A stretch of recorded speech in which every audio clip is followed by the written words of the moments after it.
खोर्धा जिला बाणपुर सालिया नदी तटरे अवस्थित अधिष्ठात्री देवी माँ भगवती मंदिर संपूर्ण भारत वर्ष में प्रसिद्ध थिबा बेले एवं माँ मंदिर निकट में एक आश्चर्यजनक घटना देखा मिली।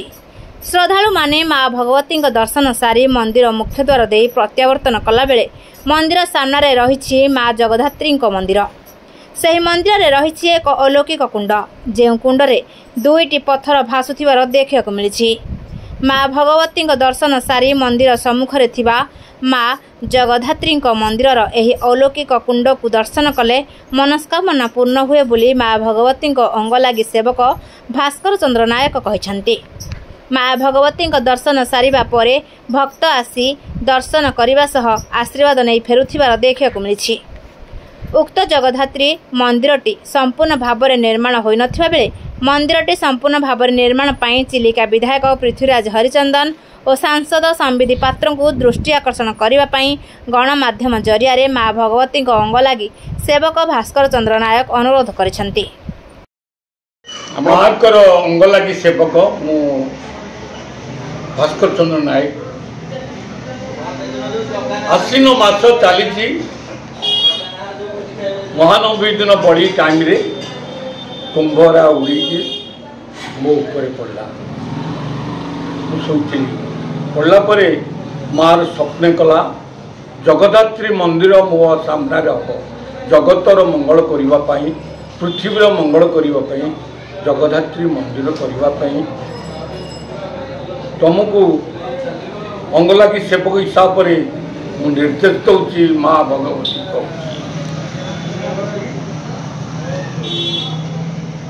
अष्टक्रियार प्रधान क्रिया माँ जगज्जननी भगवती तार आदेश को मानिला अंगलागी सेवक भास्कर नायक।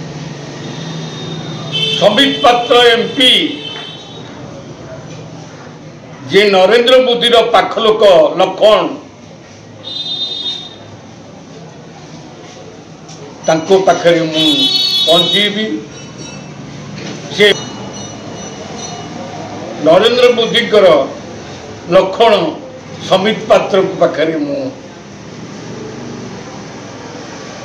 मंदिर विषय जगदात्र मंदिर निर्माण कले पृथ्वीर मंगल हम भारतर मंगल हम ओडिशार मंगल हम। विश्वभूषण हरिचंदन जे राज्यपाल दीटारे अछंती तांकर पुओ पृथ्वीराज हरिचंदन आईन मंत्री दी तीनटारे मंत्री दायित्व नहीं ओडिशा रे जो कार्य करुछंती तांको पाखरे मोर मंदिर प्रस्ताव रहिबो मते भी साहाय्य करिवे माँ को साहाय्य करिवे पृथ्वीर मंगल हम ओडिशार मंगल हम समस्त पाखरे हाथ जोड़ी मोर प्रार्थना बाणपुरवासी ओडिशावासी समस्ते साहाय्य करी ए मंदिर केमती हम ठाकुराणी केमती बसिब मंदिर केमती तोड़ा हम समस्त पाखरे हाथ जोड़ी मोर प्रार्थना।